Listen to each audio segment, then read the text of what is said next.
Welcome to the Big Booth, recorded at Stumptown Station, Matthews, North Carolina, USA. My name is Brian Lewis. I'll be your host for another few minutes about learning about craft cocktails. Now, first off, I would like to really say thank you to everybody who's been tuning in and commenting online and stopping by the bar to talk to both me and Brandon. We put this whole thing together for you guys, and without you guys, this wouldn't be a thing, and we kind of dig doing it. So, hey, we want to say a big thank you, and plus, it lets us keep doing this thing a little bit longer. So hopefully you're still enjoying it, and we can still be a little bit of diversion from your day-to-day grind. That's the whole point of this, and to learn a little bit more about cocktailing.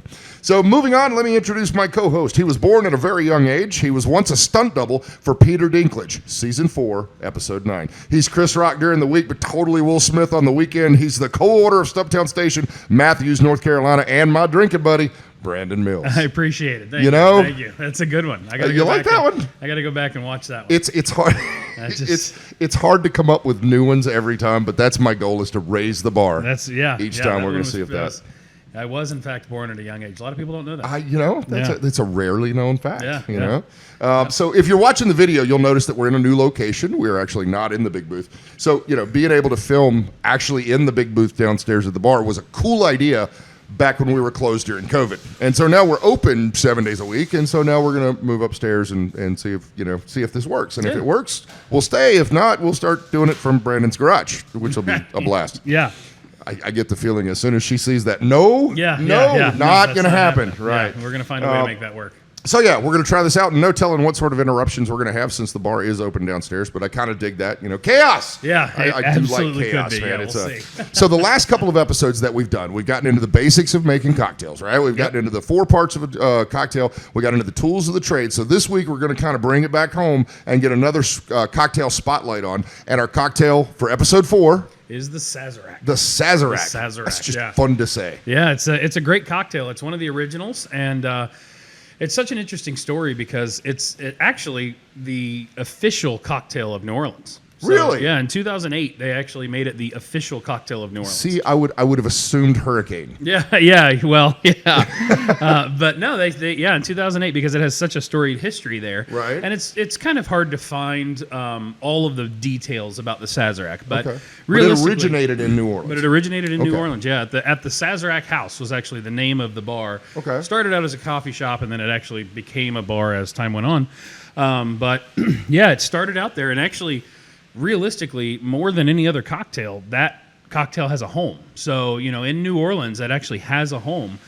Even though the Manhattan, is known around the world and all that, this is the official cocktail of New Orleans, which is a pretty cool thing. All right. Yeah. That's awesome. So the story for this starts out, Antoine Pechaude, he actually was a coffee farmer, his family out in the West Indies, and they decided to migrate over to the United States.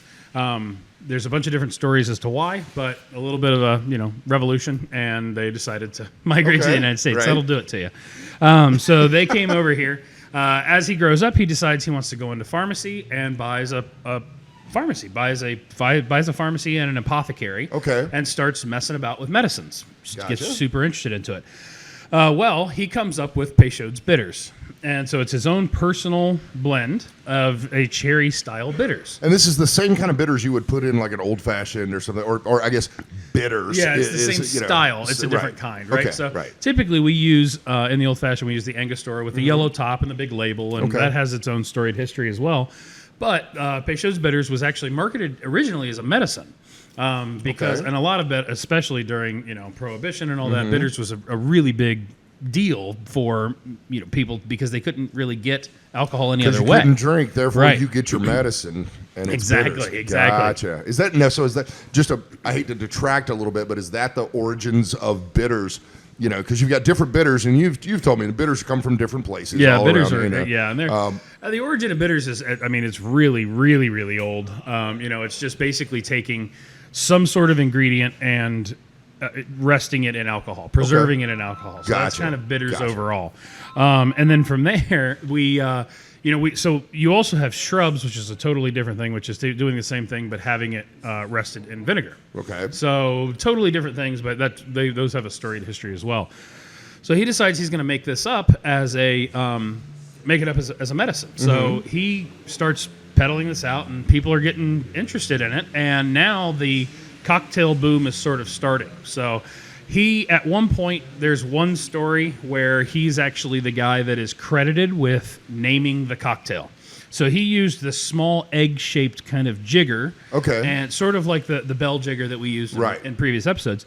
So it's egg-shaped with a stand on the bottom, kind of wine glassy. Okay. And it was called a coquique or something. I don't know the exact French pronunciation of it, but and eventually it was just Americanized, whatever, through the English accent to be cocktail, and that's one of the first iterations. Now, I'm not somebody that thinks that the truth should stand in the way of a great story. Absolutely. However, there are historical documents that say in New York they were mentioning cocktails when Antoine was 10 years old. So that's just one of the variations. But, back in those days, information traveled a little bit slower, right? Correct, we didn't have Google, right? or Twitter. So right. Nobody quoted. Yeah. And so, so it might have taken 10 years it for could very well have, yeah. And it wasn't a hashtag. I stand by it's still possible that two people on opposite ends of the planet can come up with the same idea. That's true, absolutely.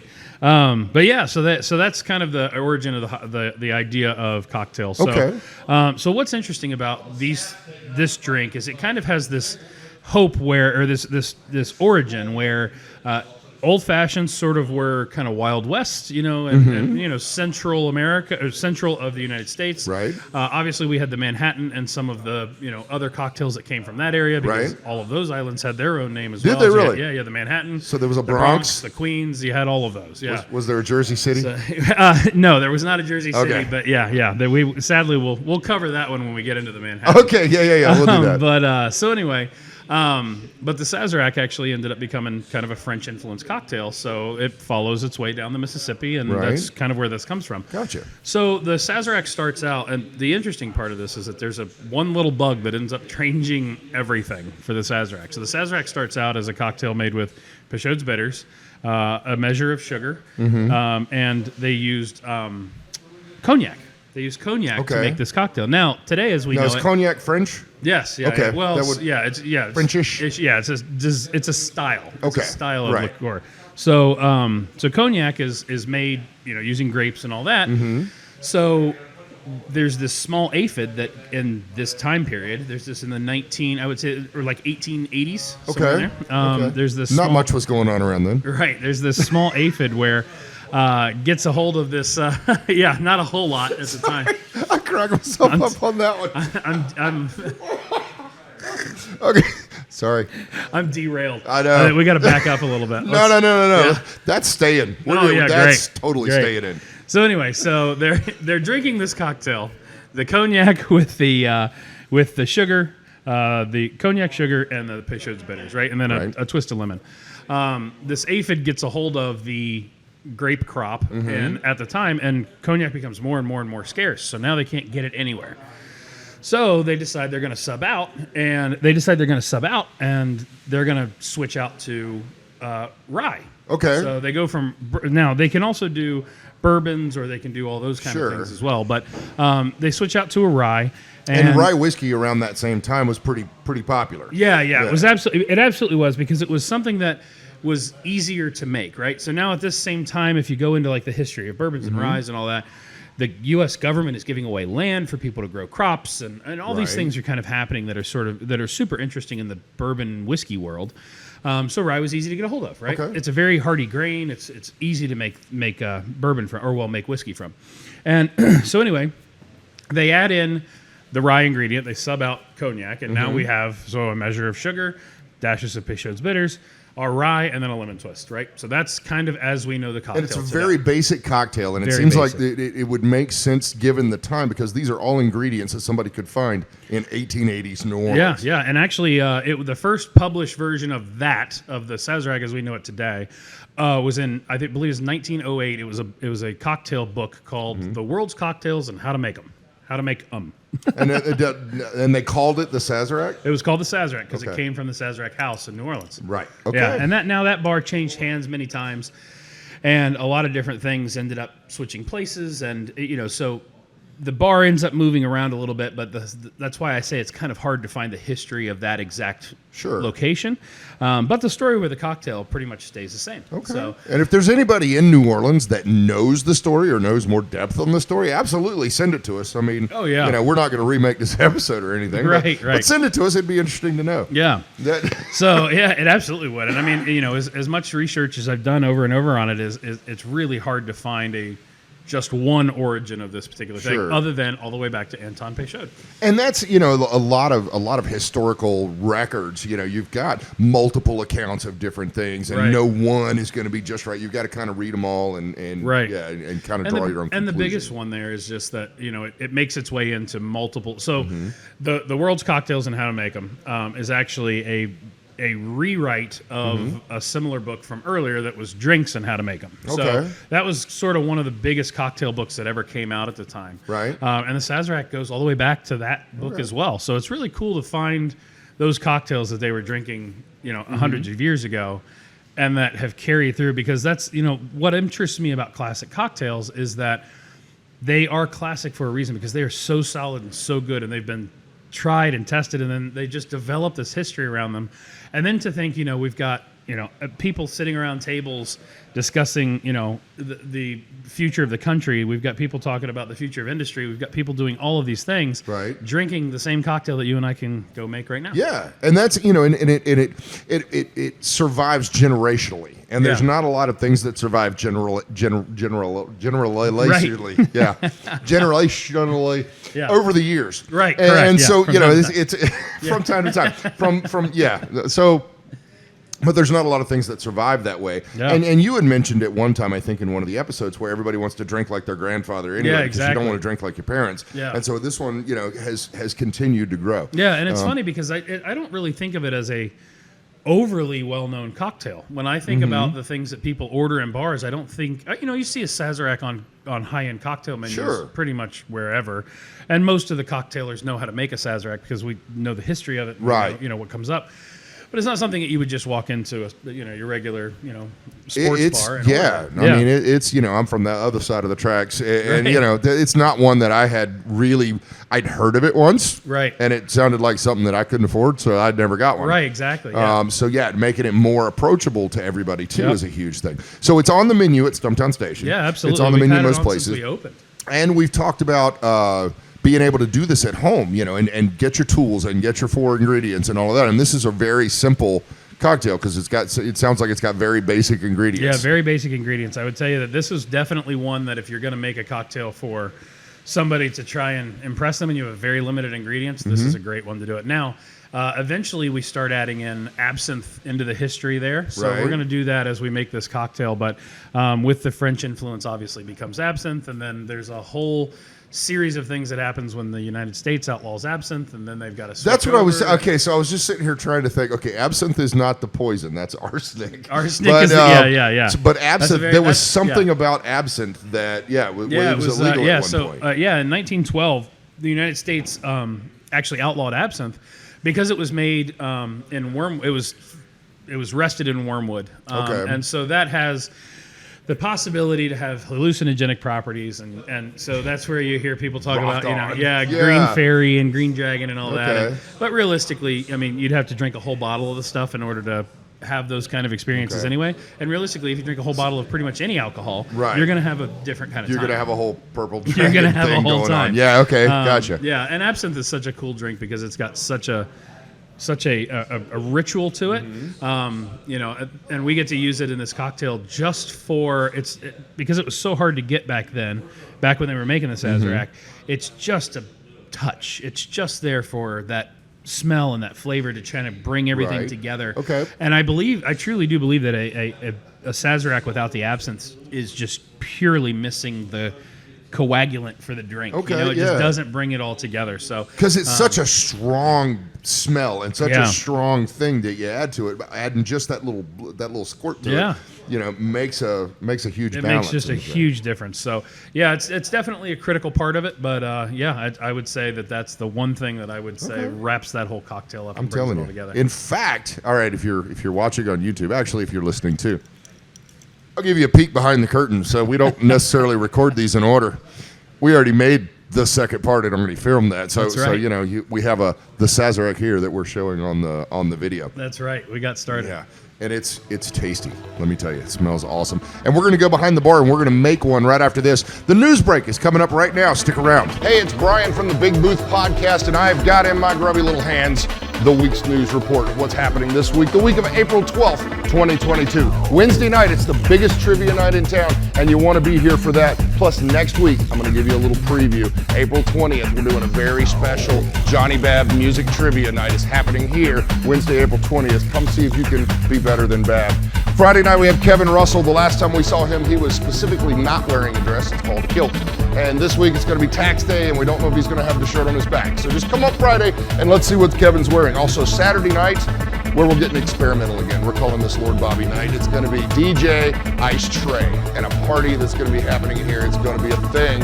You don't want to miss that one. This weekend is also the final voting for the Great Cocktail Bracket. Our last 2 entries are being voted on this week, and the winner goes on the summer menu that we're going to announce in a few weeks. So come in and get your votes in, and if you haven't seen it yet, come listen to the Big Booth Podcast. You can find it on any of your podcast providers. You can find it on YouTube and on our website, stumptownstation.com. Episode 4 drops this week. We'll see you there. And we're back on the Big Booth Podcast by Stumptown Station. We have arrived behind the bar for my second favorite part of a cocktail spotlight. It's my second favorite part, and that's watching Brandon make the cocktail. Can you guess what my first favorite part's going to be? The part that comes after making it. Exactly. Yeah. So we're back here, and we've talked a bit about the Sazerac.